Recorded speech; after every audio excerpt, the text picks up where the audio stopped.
Most people don't realize how much their personal information is being bought and sold every day. Data brokers are making billions, pulling details about you from public records and the internet, and then packaging and selling it, usually without your consent. That's how your information lands in the hands of scammers, spammers, even stalkers. It's why you get endless robocalls and why ads seem to follow you everywhere. That's where Aura comes in. Aura actively removes your data from broker sites and keeps it off. They also instantly alert you if your information shows up in a breach or on the dark web. But Aura goes beyond data protection. With one app, you get a VPN, antivirus, password manager, spam call protection, dark web monitoring, and even up to $5 million in identity theft insurance, all backed by 24/7 US-based fraud support. Other companies might sell just credit monitoring or just a VPN. Aura gives you all of it, together, at the same price competitors charge for just one service. Start your free trial today at aura.com/remove. Protect yourself now at aura.com/remove.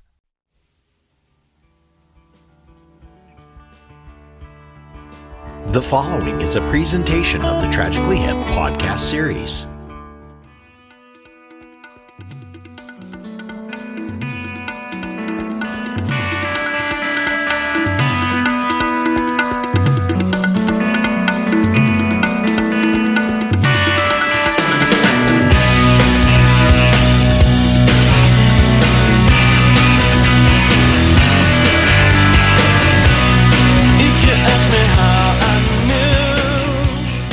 It's JD here, and I just want to welcome everybody to Wednesday night. That's right, it's Hump Day, which means it's time for the Tragically Hip On Shuffle live stream.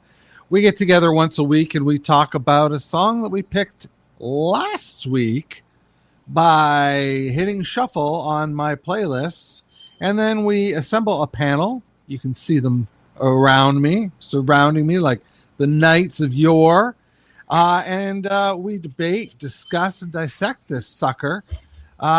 We give it a listen as well. We look at poll results, and if there's any hip news, we talk about that too.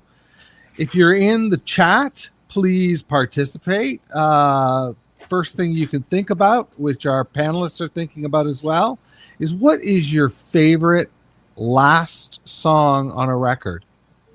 The Tragically Hip discography, of course, is the records that we're choosing from. Okay, so that is out there. And let's just say that we've got three great panelists tonight. One of them is going to be joining us in just a second. But strap in, because we're going to hit rev. This week, the Tragically Hip On Shuffle is brought to you by a candle that smells like bad decisions and a bailiff named Doug. So there's that. Tonight, I'm excited to welcome Mike from Haslett, Jeff from Belleville, and Greg from Tacoma. Let's add Greg here. Greg, can you hear us? He does not hear us. Rats. Come on, Greg. So Greg will be joining us soon. But until then, I asked you guys to try and name your, well, not try. I want you to actually name your favorite last song from a Tragically Hip record. And, you know, we always talk about the sequencing of these records and how important, you know, it is to get from A to Z. And I can't state enough how many times they knock it out of the park with their closing tracks. So it really is a tough task to ask you guys. But Mike from Haslett, I'm going to fucking ask you anyway. What have you got for me? When I got that request from yesterday, I went through and created a little playlist, and I've been listening to it almost nonstop since then. I almost ended on Direwolf, but I had to go with Last of the Unplugged Gems. It's so incredibly simple, and almost it just sounds like they're just jamming. Like there's not really a huge structure to it, in my opinion. Like it just kind of flows. Very dreamy. And very dreamy, but I think it's also Gord telling us, and we'll talk about this later, I think a little bit, like, don't analyze my songs. I love like, the that. meaning could be whatever. And I think he's Right. kind of saying we're all dumb, which you can see my hashtag here. But yeah, I think that's what he's talking about in that song. And it just kind of, it adds to what Gord's mystery was, or kind of the way I always looked at him, was just kind of a mystery. So yeah. Yeah. Just love that song. But Opiated was close too. But yeah, There's a landed lot. on that. You could do a Rushmore. Yeah, you clued me into the fact that openers and closers are where they hit it. Yep. Oh yeah. And Yeah. I never thought about it that way because I don't know. I was never a vinyl guy, always a CD guy, just based on my life and whatever. So I listened to a lot of things on shuffle and never really paid attention to openers and closers and whatever. Sometimes I don't even know what the name of the song is. But listening to you, JD, really clued me in on that like the openers of their albums and the closers of their albums just always were great. Not a bad one in the bunch. Not a bad one in the bunch, really. No. It's amazing to me. Yeah. Have you ever heard the extended version of The Last of the Unplugged Gems? It's got a second verse. Oh, really? Or a third verse, as the case may be. No, I guess. Yeah, it's a longer version. Okay. I'll send it to you because I think Please I have do. it. I think I have it. I've heard it for sure, but I think I have it. If I can find it, maybe I'll play it in the episode. Okay, cool. Can you guys hear me at all? Yeah, we can hear you just fine. We can hear you, Greg. I am so sorry about every technical difficulty known to man, but I experienced them all. Every one of them. I was only here 20 minutes early, and I thought, oh, that'd be plenty of time. Nope. Anyway, I'll stick with my pat answer and save everybody time. Good night, Josephine. That's a great one. We talked about. Yeah, I've got to change up the question now because we've started to get panelists that are like, dude, I've had this question before. Well, yeah, I got to think of something for next week. You always say what's hitting you right now, and that's the way to do it. But okay, I'll pull an audible. Right now, favorite last track, controversial, Country Day. Synergistic. Country Day, JD. Love it. Yeah, we'll get into that song a little more, I'm sure. Jeff from Belleville, how the hell are you doing on this hip-tastic day? Doing great, JD, as always, when I'm hanging out with you guys and other hip fans. So this is great. Yeah, favorite last songs is a tough one. And Greg's sentiment after digging into this song, I was very inclined to say that as well. But I'm going to pick Impossibilium from Day for Night. Such a great album, such a good time in my life. I think I was off at university, living free and easy, and shit was good. And that album got a lot of listens, and Impossibilium was a great track to sort of drift off at the end of that album. So that's my pick for now. I've got a potentially controversial or at the very least, insightful remark about Day for Night. That's a record that is so fucking good. I want you to think about this. It's so good. It's got 3 closing songs. Ooh. Yeah, I think you're right. You think so? Look into it. We'll get back to it next week. All right. That's your homework, folks. I think you're on to something. Well, your real homework was talking about Country Day, so we should probably get into that. We'll go through the tail of the tape here. Tail of the tape, it comes from We Are the Same, which was the 11th record in the collection. It was released April 7th, 2009. It is the last song on the record. This is weird. Now, my numbers must be wrong, but I have it that it's played live 8 times. That's tracked.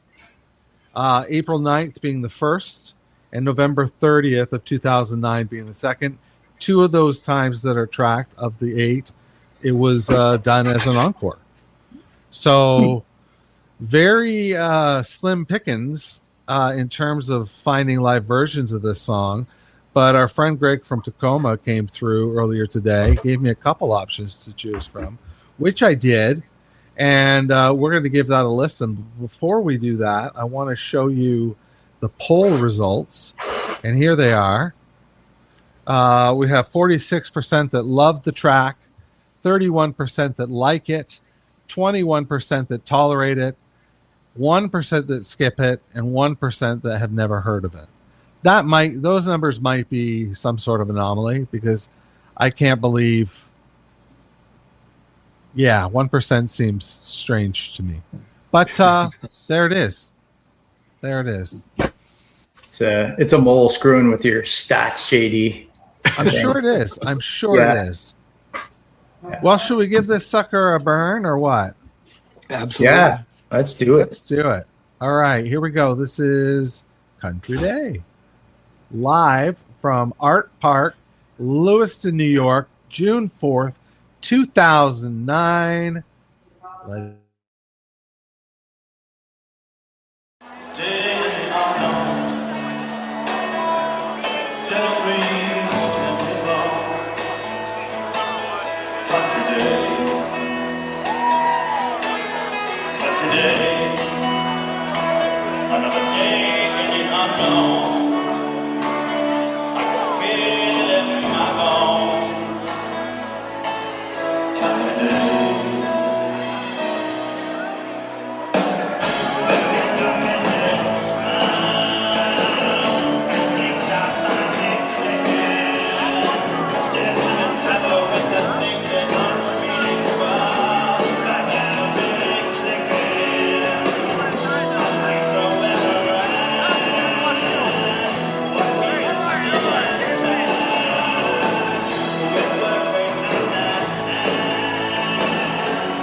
Most people don't realize how much their personal information is being bought and sold every day. Data brokers are making billions, pulling details about you from public records and the internet, and then packaging and selling it, usually without your consent. That's how your information lands in the hands of scammers, spammers, even stalkers. It's why you get endless robocalls and why ads seem to follow you everywhere. That's where Aura comes in. Aura actively removes your data from broker sites and keeps it off. They also instantly alert you if your information shows up in a breach or on the dark web. But Aura goes beyond data protection. With one app, you get a VPN, antivirus, password manager, spam call protection, dark web monitoring, and even up to $5 million in identity theft insurance, all backed by 24/7 US-based fraud support. Other companies might sell just credit monitoring or just a VPN.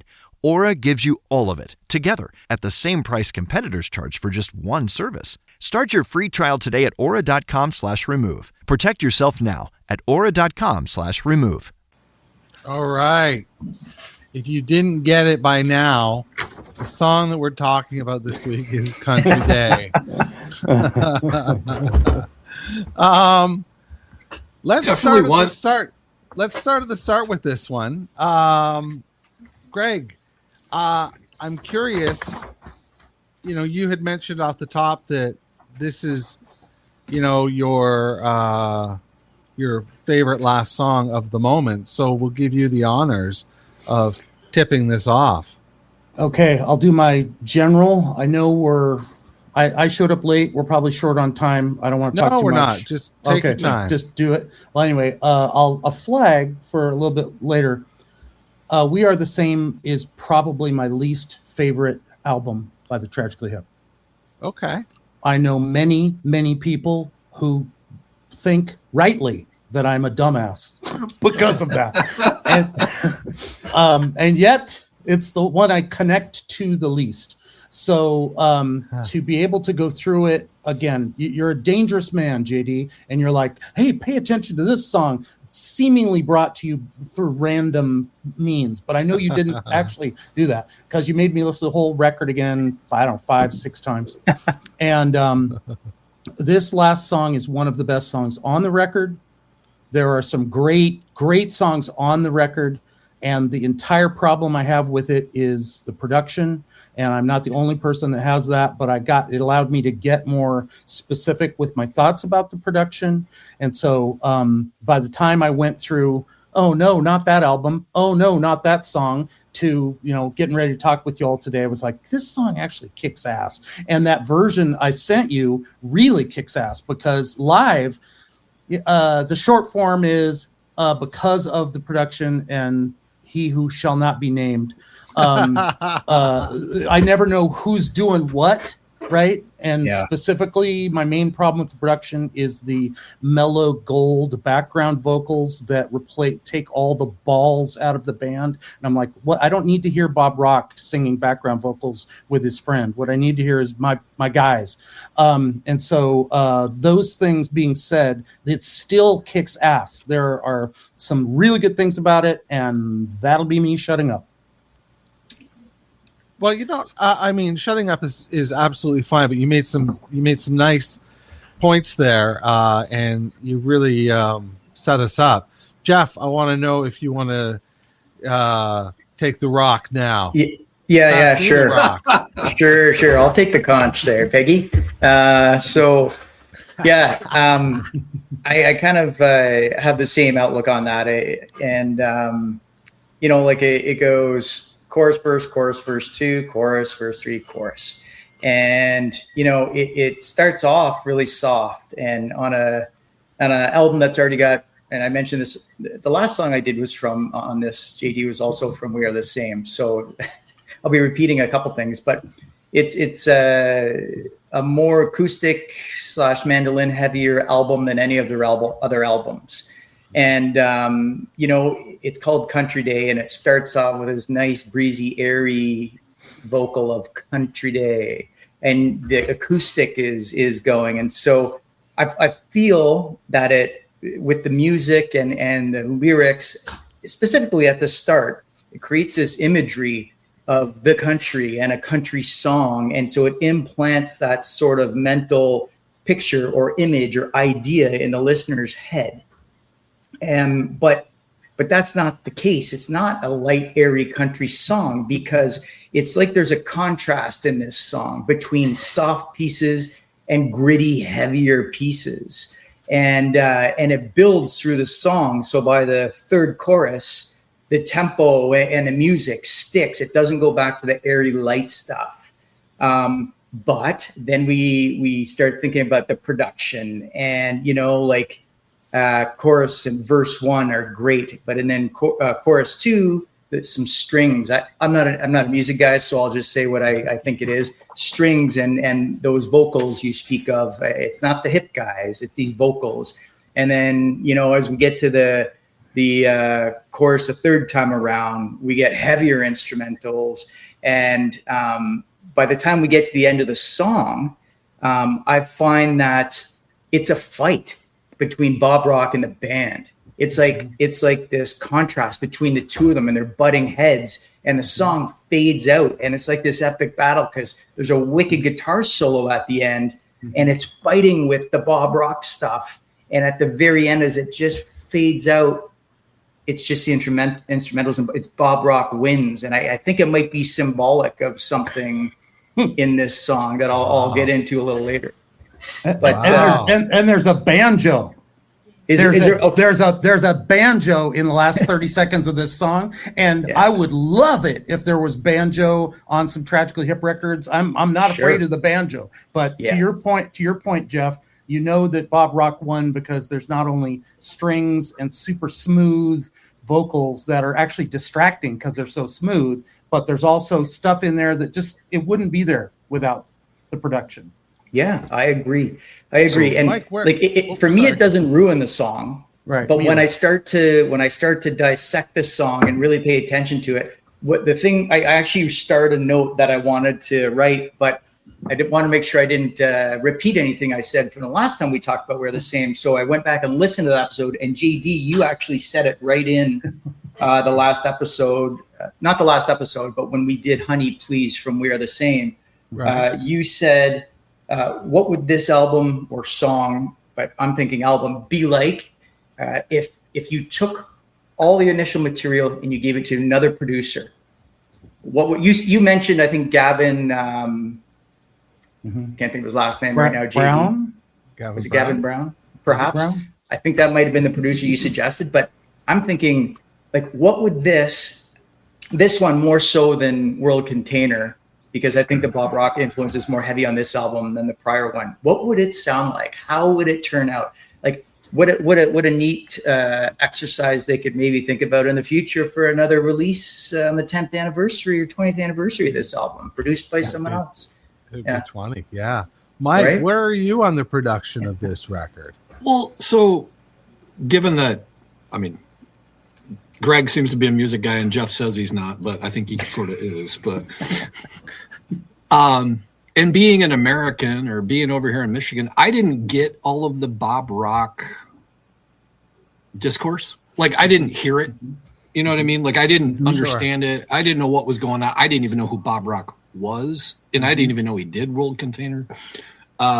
And I really didn't start hearing about that until I heard your podcast during COVID, and hearing that discourse about Bob Rock and all of that stuff. But for me personally, starting at Day for Night, and then I went backwards. And then from then on, I was just a full-fledged fan. I just sucked everything up every time it came out. I just always liked it, always loved it. I didn't think about it too much. But at the time I was meeting my wife, and she fell in love with the album. And maybe it was because of the production. I don't know. I generally like things that are maybe a little more angular and hard. And I always loved, Paul's backing vocals that were a little off key and whatever. I always loved that stuff, but it was different. But I didn't know that, Gord just went and recorded this album basically without the band, right? Am I wrong about that? That's kind of what happened.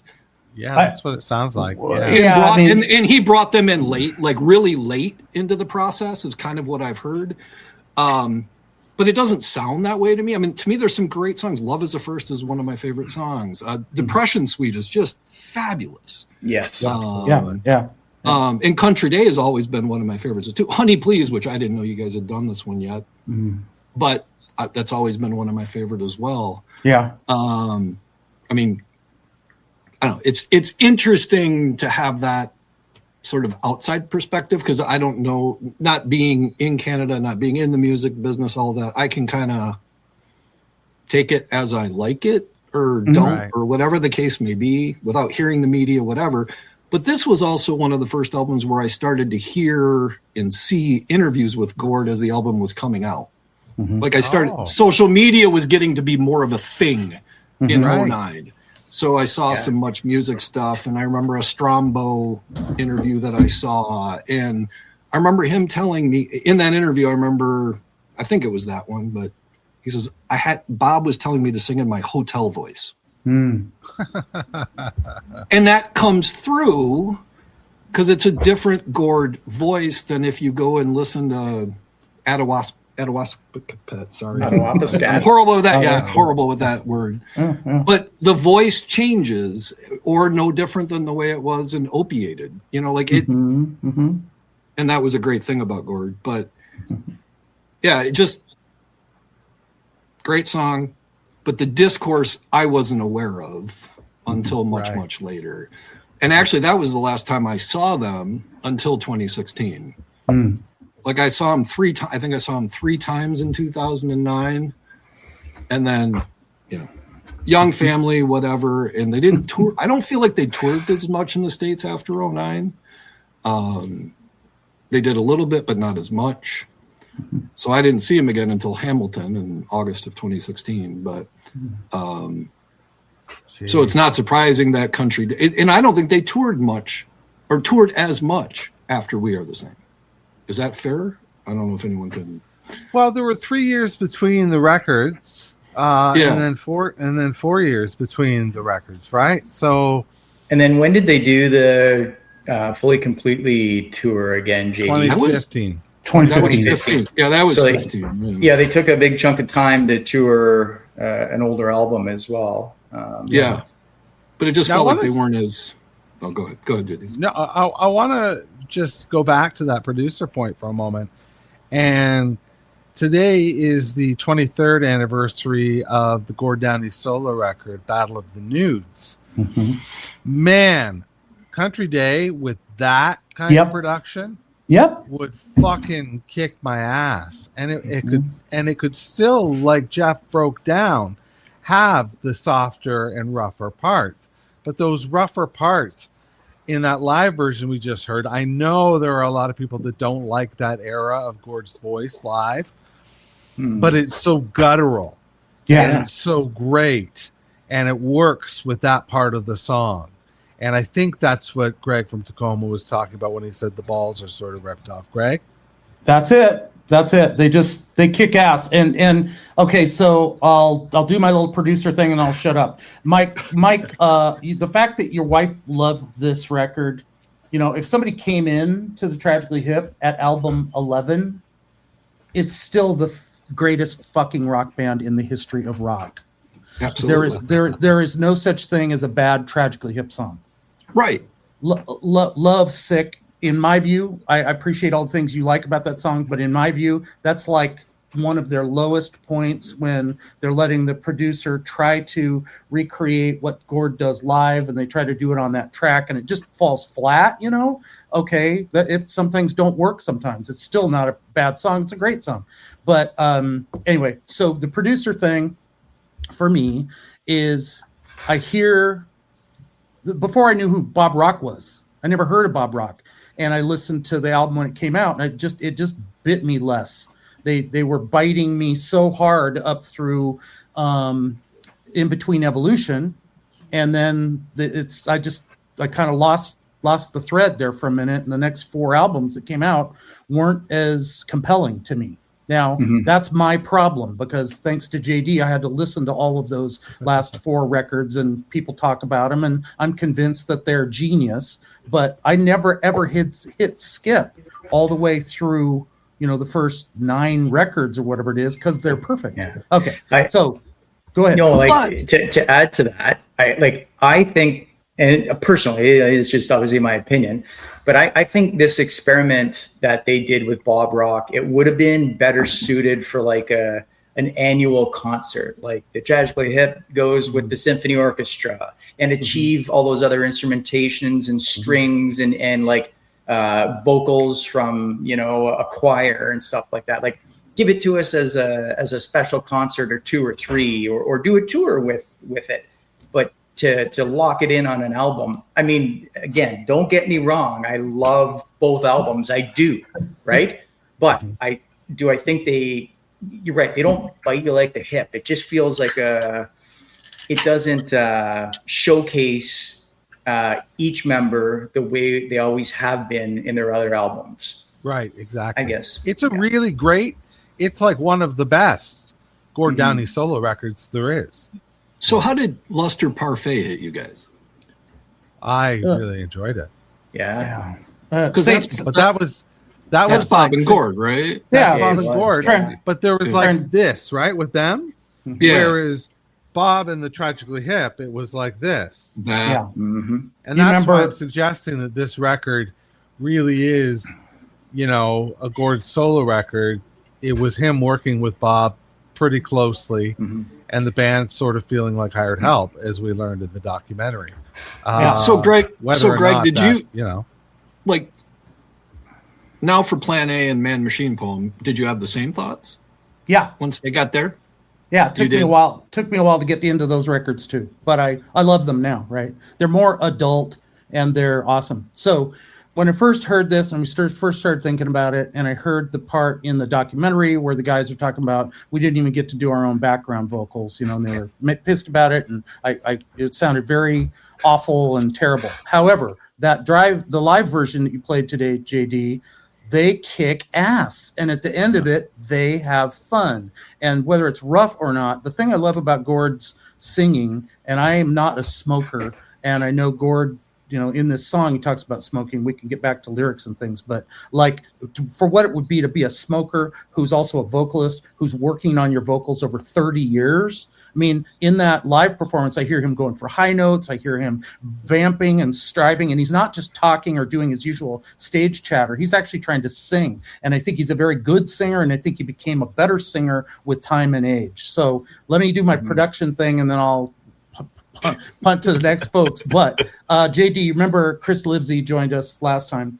Livs and I were talking about this last night. He said, you know, about the Bob Rock and the production. He said the hip just doesn't sound like they're comfortable in their own skin on this record. And the one thing we've known since the beginning is they are always comfortable in their own skin. And so, you know, Robbie is trying to play these incredible solos, and there are, you know, some moments of you know, Pink Floyd solos, and there's some moments of metal solos and things, but they all sound like they're made up, phoned in, flown in, not like Robbie doesn't know how to play these incredible guitar parts, but like Bob or somebody said, here, put a solo in, and this time do it like you're Dave Gilmour or whatever. And I'm just like, no, it doesn't feel comfortable. Okay, here's my thing. If you've ever heard Let It Be by the Beatles, and then you've heard Let It Be Naked, where they stripped all of the Phil Spector off of that record. It's two separate things. So what I want to hear is the demo version, the bathhouse version, the live version of this whole album with no Bob Rock, just so we can see what we would have heard otherwise. I don't mind the strings. The string arrangements are good. I don't mind the extra instruments. The extra instruments are good. I think the guy's probably an excellent producer. I don't listen to Metallica, but Enter Sandman kicks ass. It's fantastic, right? So this guy knew what he was doing. But whether it's Todd Rundgren producing XTC, and the XTC people are like, "Oh my God, I hate that." It's like my favorite XTC record. You know, the what's his name, Rick Ocasek does Do the Collapse. You know, and Guided by Voices, and some Guided by Voices people hate that record. I think it's absolutely amazing. So there is somebody out there who this is their Tragically Hip record. Absolutely. You know, this is like Bob Ezrin meets Lou Reed, and they make Berlin. You know, that's a good producer with a genius can make some cool shit. But for I'm just not that person, because when I first heard him, it was New Orleans is Sinking. And when I followed him every time, I bought every album the day it came out. This is the first, these two were the first two, and then the second two at the end. It just didn't hit me the same way, and it took me 10 years probably to get into it. God, that was a long-winded thing. Love you all. That's good. Well, unless you guys have any further thoughts on the production, Jeff, let's get into some of the meat on this poem. Yeah. Okay. The lyrics and whatnot. Yeah, I've got an interpretation, and it's funny because we're talking about Bob Rock and we're talking about Lustre Parfait, and those things do bleed into sort of my take on this song. So I've never really known what this song was about. Like I said before, the initial implant in my mind is just, country day, gently breezy, blah, blah, blah, right? But as I start reading these lyrics, country day is Canada Day. This is what I think he's talking about. Now, that was my first thought, but then I'm like, it's a little deeper than that from my point of view. I think he's writing this song through the lens of the Indigenous. And I think what he's saying is basically Canada Day is every day. Like the way the Indigenous live their lives in Northern Canada, Northern Ontario, what it may be, this is every day is Canada Day. And he says things like, he talks about how and we all know how connected Gord is to the, a lot of Indigenous issues, and it became very prevalent. Or at least we found out. Later in his career, but also even in this album, he speaks of truth and reconciliation. In what was the other song? I had it written down. Yeah, and I shouldn't have to write it down. Yeah. Anyway, Honey. Yeah, that's right. Honey Watson. Honey Watson. Honey Struggle. Yeah. Now the struggle has a name. Thank you. That's the one. But that's not the first time. Like there's reasons for the road, I guess, to document the Indigenous. We've seen that on previous albums. So anyway, this is deep within Gord somewhere, and I think it emerged as time went on. Yep. But if you just think about some of the lyrics, and I don't want to go through it all, but I want to point some out. Like his first verse starts, "We're Mr. and Mrs. Smoke. We are Mr. and Mrs. Smoke." So I live right beside the Alderville Reservation, an Indigenous reservation, and they speak Ojibwe, and many people on this reservation, their last name is Smoke. So like we get into the first verse, and now I'm already going down this road. And anyway, it talks about how things are finally clicking. We're still having trouble with the things that aren't meaningful. It's things that aren't their culture, aren't their way of life. They're still struggling a bit with that. It's all sort of a description in my mind. And then he talks about our dreams are where we're at, what we can see and touch. Well, if they're living as close to their traditional ways, then they can see and touch. It's work we understand, and they don't want for much. So he's literally saying this. And then, so I'll go down a little bit further. He says, "You infiltrate my life. You resonate with meaning." It all rings true as we see later on with his work. And now he starts talking about our dreams are where we're at. We can feel and touch. It's work we understand. And then, so then on the third verse, he hold that thought for 1 second. Before we go into the third verse, I want to focus on the first and second verse, and I want to hear from Mike from Haslett as well, what he thinks of what you've postulated so far. So I mean, yes, I think this song is, in my opinion, very typical Gord. You could take it very many directions. Yeah, for sure. But let me take the first and second verse and say it's a love story. Agreed. And it could be what you're saying, and I don't think you're wrong, because who knows what Gord was thinking. But I think there was a duality of meaning there. I do think, and I appreciate what you're saying, Jeff. But when I heard that song, given where I was at in my life, meeting my wife, all of that stuff, it was a love song. Awesome. 100%. I could just see her and I in a car driving down the road, listening to this song. You infiltrate my life, you resonate with meaning, our dreams are where we're at, all of those things. It was like, boom, that's where we're at right now. Oh, yeah. And we had some difficulties when we met, for lack of a better term. And so, we struggled with things that weren't really meaningful in my mind. So it spoke to me so much at the time, because it fit. At least the first two verses really, really fit. Yeah. And now she'll tell you, and I didn't really notice this, but then when you get to the third verse, Gord sounds annoyed. Like he changes his tone a little bit in the way that he sings and the way what he's talking about. And I think it definitely gets into something environmental or maybe indigenous or whatever.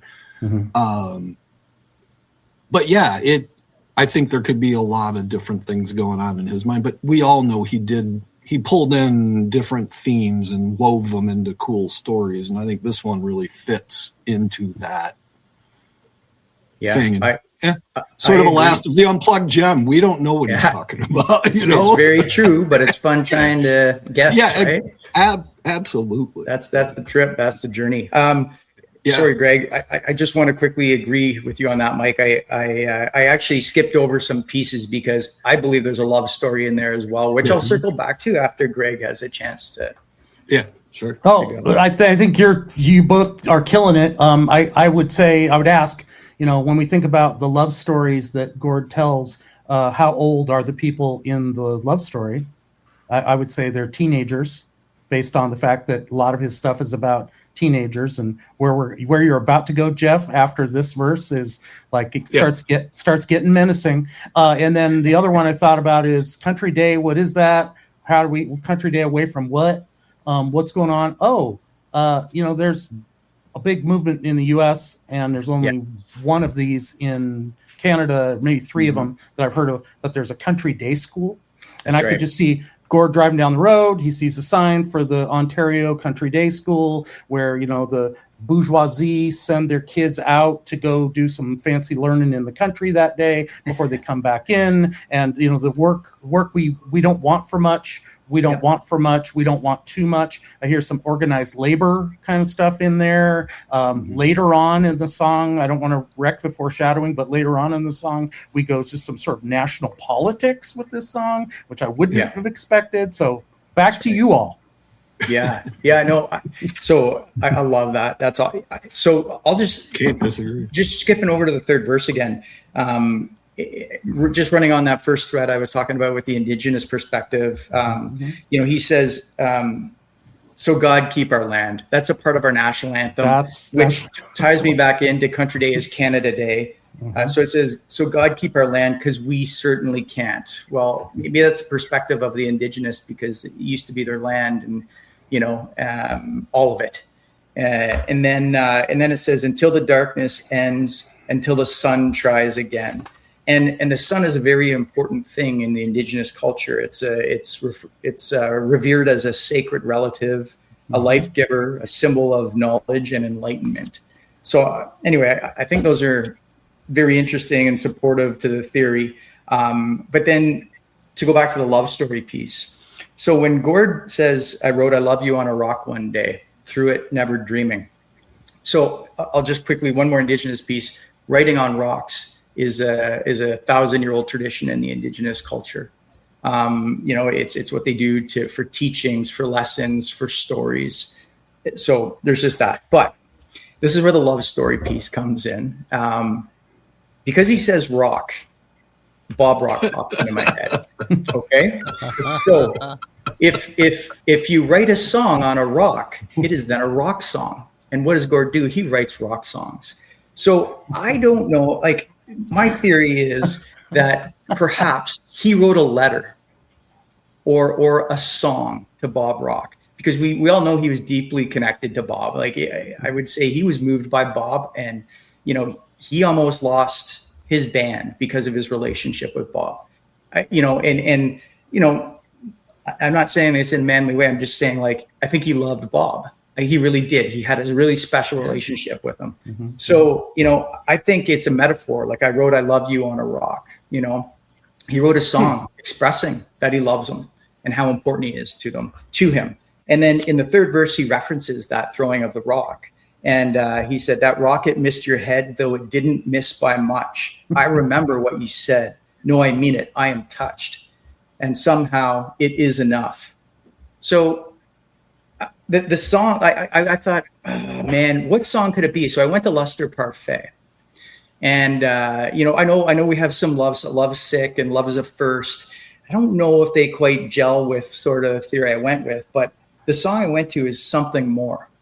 And I know none of us remember the lyrics right now, but if you get a chance to read the lyrics on that song, like it really starts to kind of line up.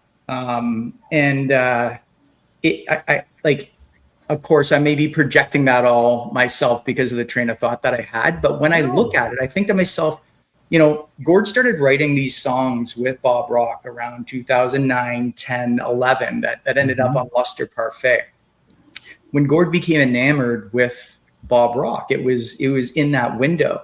So, like, for me, he's a very artistic, open guy. He would not be the type of person that would be afraid to express his love for another guy. And so, I wonder, like, did he maybe write Something More to Bob as a poetic way to express how he truly feels about him? Because in that song, there's some really interesting lines, and it says, some things are worth losing for. So baby, I try to be something more.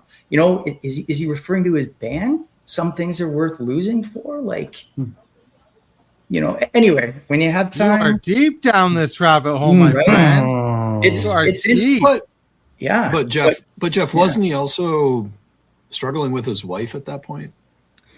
Yeah. Didn't they have some relationship issues? 100%. I believe. I mean, I could be wrong, but I think that's like we know that very generally. We don't know the specifics of time, like the time. Right. Timing we and don't. Stuff like that. Right. But because then we know. But then we also know now for Plan A was a lot about her medical conditions, right? Mm-hmm. Yeah, that's right. A lot of it was, and that's 2012, right? Yeah. So that doesn't quite line up. But I'm just saying, isn't this the fucking greatest thing about capital P pop music? Like Mike has made it his own. Jeff has got like headcanon, like full on headcanon. That has got like secondary sources, even like fucking great. That's what pop music does. That's what great pop music does. And I don't mean that as like NSYNC and boy bands and stuff. Yeah, no, like pop music, man. Is that POT or POP? POP. Oh, okay. And it's the hip. It's not every band. It's the hip does this to us. Just a little commercial on Jeff's places Jeff was going there. This, we don't want for much. We don't want for much. We don't want too much. And that rock, when I threw it, it did not miss by much. Right. Yeah. In addition to Bob Rock, there's also this thing called much music. Music. Yeah. Anyway, I just think it's an example of Gord Downie teenage love songs, because he's never going to tell you a straight up love song. He's going to say, do you want to get serious, or would you rather hear about the plague? He's going to say, I'm leaving on the ferry and I'm looking back to you because we're in love, and there you go on your bike with my bike by your side, and you've forgotten I even exist. We're going to go up a tree. I will show you yours if you show me yours, That's right. or show you mine. And who writes something on a rock at night? He doesn't throw it. He flies it, and he flies it somewhere. Not even dreaming. There's a lot of dreaming here. Not even dreaming. And then it missed your head, but it didn't miss by much. And then that part right after that, Jeff, where the line is about, sure is. Didn't miss by much. Remember what you said. But I'm touched. I'm touched. I mean it. I mean it. I am touched. That is so Gord. I can totally see Gord saying, "Oh no, really, I'm touched that you would think of me or whatever." And what I couldn't figure out is who's talking there. Is it who's saying what, and is I'm touched in quotes, or is it the thing that we don't hear in the song that, I felt touched by? No, I mean it, I was touched, and somehow it's enough. Anyway, there's just so much in every little stanza with this guy. Oh, yeah. But on some level, you got a weird country, little rhymey, it's 1974 AM radio, country day, walking down the street, that thing. Then you got this menacing death love letter with rocks hitting heads. And then you've got the Oh Canada, and I went and looked it up because I'm not Canadian. It was written in several different forms, started out French, came English later on, and it talks about, God and country a whole bunch, but there were all different kinds of forms in there. And I'm with you, Jeff, that whether it's the Indigenous folks losing the land of Canada, or it's the modern Canadians losing the land to the modern world and its chaos. Right. There's a lot to this thing. And it was the last song on an album I didn't like all that well, but God damn, that JD made me listen to it so many times that I found all the beauty in there. And I don't really care about all the how it came to be and all the rest of it. It's just a really good song. And these guys don't do shitty ones. No, they don't. It's great. So as you were talking there, you mentioned something about dreams and dreaming. Interesting little known fact, Nami. JD, you just launched the Tragically Hip, is it handbook? That's right. Yeah. The Tragically Hip handbook. And you can do a word search, and it'll show you all the songs that a word is listed in. I put the word dream in, and the root word dream is in 28 different hip songs. Wow. Really? That's crazy. Yeah. That's out of what? Of what, 169? Is that right? Yeah. Something like that. Yeah. I was like, because Springsteen already used night and street. Yeah. Dreams have a big impact on Gord. Impact on Gord. So I'll just say this, and I was telling JD earlier that I was in Atlanta. I was living in Atlanta in 1996, and I had no idea who the Tragically Hip were. And my dad, 85 now, 86 almost, but he has this habit of sending me magazines or newspapers. He still does it to this day. If he finds it interesting, he'll pop a stamp on it and mail it to me. And he sends me the Detroit News. And it's the top 10 albums of 1996. And maybe it was 95 at that point. I don't remember. But Day for Night's in the list. So I'm at a Best Buy. I see it. I buy it. And that's how I'm here. So I went back after that, and then I think I've been to definitely 20 plus shows. Awesome. Only 2 in Canada, but DC, New Orleans, Vegas, ton in Chicago, ton in Detroit, ton in Grand Rapids. But in one of the documentaries, they say something to the effect, or even when they announced the final tour, it was something like, this is the soundtrack of my life. Yeah. Something to that effect. And I maybe don't have the verbiage correct, but I couldn't echo that more. There's so many points in my life that I can be like, I can listen to a hip song and be like, I was here, I was doing this. And that's how I felt at that point. And ditto. Gord's been Tritto. Just amazing for me. And he's prominently featured in my restaurant. And we got photos of him. We put their songs dominate our wine flights. We name them after hip songs. It's just, that's awesome. I don't know. My wife thinks I'm nuts, but we all are. Yeah. I'm enamored. Okay. I'm still enamored. Yeah. Everything that new comes out, I still just suck it up. Mike, whether it's from JD or new music they put out or whatever the case is, like even the new stuff that they put out, the Phantom Power stuff, the unreleased songs, I love those songs. Yeah, I love Saskadelphia. I loved it. I wish I had heard those. I wish I had heard those 20, 30 years ago. You're in the right place, Mike. We love you, Mike. Thank you. Okay. Thank you, Mike. Welcome to it's fun having this community. cult. Yeah, it's fun having this community. Let's go one more time around the table with final thoughts, and then we've got a spin for next week. We'll come back with plugs, and then I've got that version of Unplugged Gems, and everybody might have it because it's on. It's in the Road Apples box set. Oh, so it is available on streaming platforms, but I'll play it out. We'll play it out at the end. Greg from Tacoma, final thoughts on Country Day. Just that I came to love it, and I'm really glad. I don't really. We kind of got to all the things that I was thinking about it all week, so I don't have much more to say about that. Other than it just it does the things about. To Mike's point, these people are not gods, and they are allowed to be human, and they're allowed to make mistakes and bad decisions. But the thing I miss on specifically these two records is just the boys, the band, the boys, the gelling, the whatever. And so it really gave me heart to see that live version of this. Because they made it their own and they rocked it, and we don't need all the extra stuff for it to be a good song or for them to have a blast playing it. I'll say one last thing, which is the first song on this record is they do this great bookending thing on so many of their albums, and I have always loved the first song.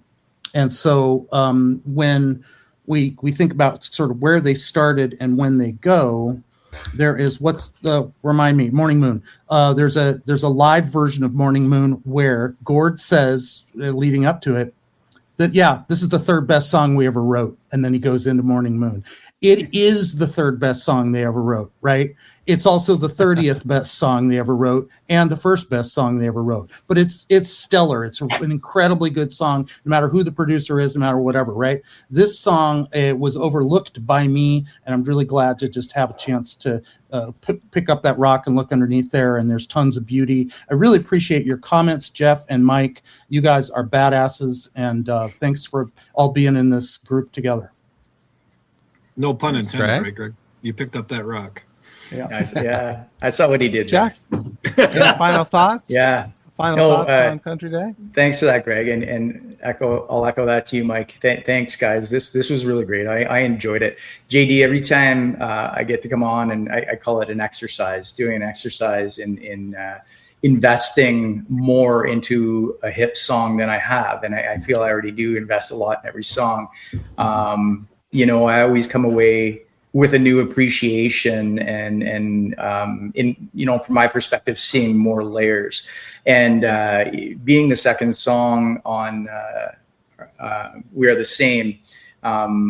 So Mike, you were talking about not being aware of all the Bob Rock stuff. I was the same. Like I've listened to these guys all my life, and until recently, I never paid any attention to any of that stuff. It was just put the music on and listen to it. And if you can figure out some of Gord's lyrics, bonus. But I've been doing that, and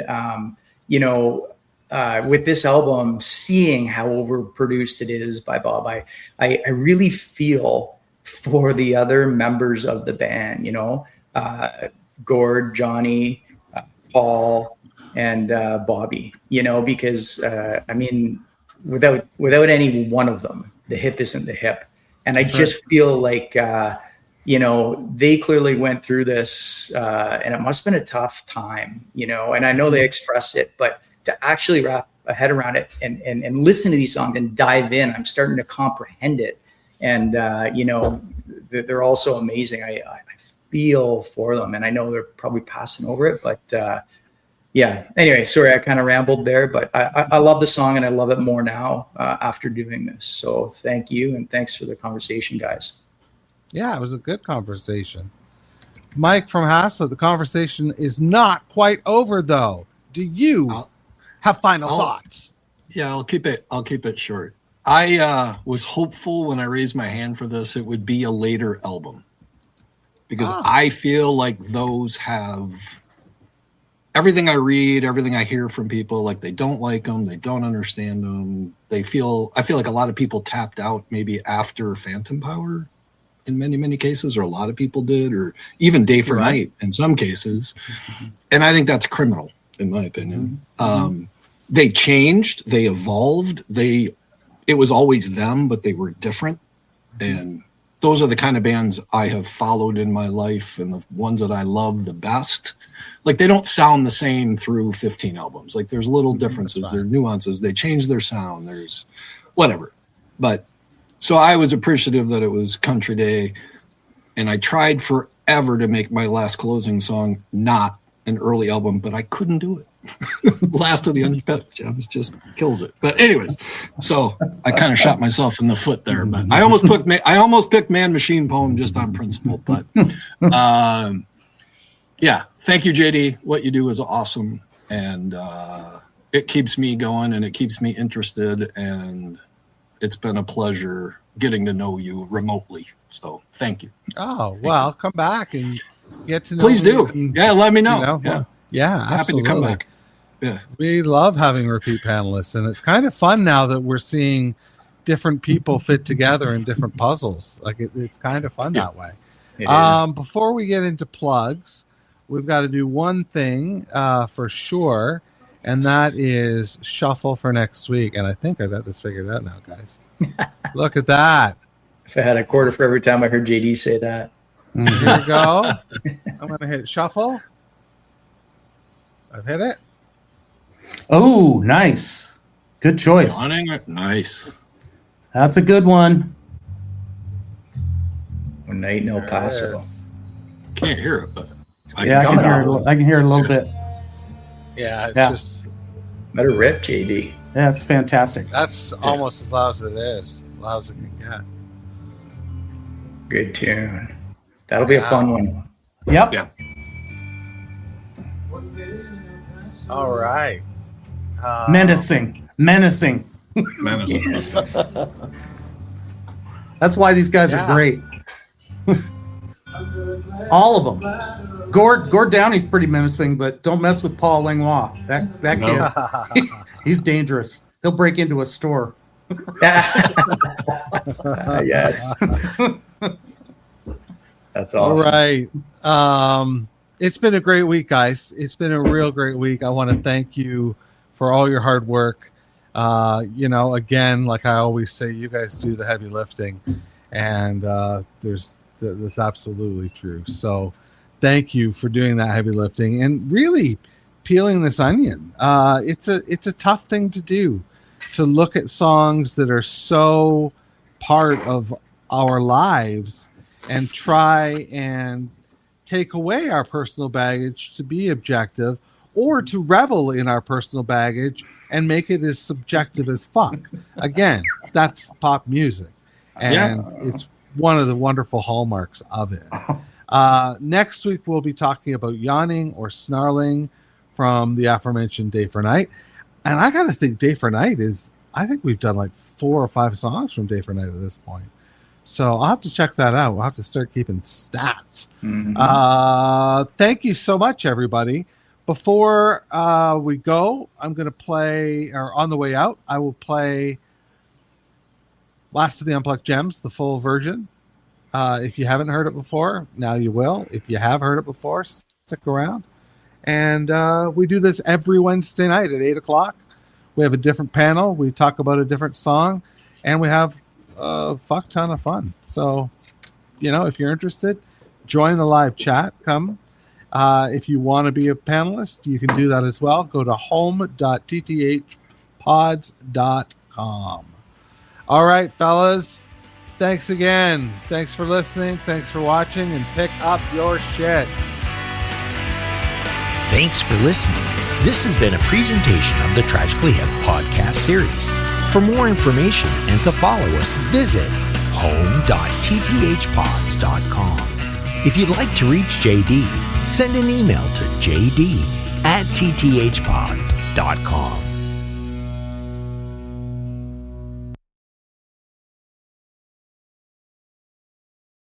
Most people don't realize how much their personal information is being bought and sold every day. Data brokers are making billions, pulling details about you from public records and the internet, and then packaging and selling it, usually without your consent. That's how your information lands in the hands of scammers, spammers, even stalkers. It's why you get endless robocalls and why ads seem to follow you everywhere. That's where Aura comes in. Aura actively removes your data from broker sites and keeps it off. They also instantly alert you if your information shows up in a breach or on the dark web. But Aura goes beyond data protection. With one app, you get a VPN, antivirus, password manager, spam call protection, dark web monitoring, and even up to $5 million in identity theft insurance, all backed by 24/7 US-based fraud support. Other companies might sell just credit monitoring or just a VPN.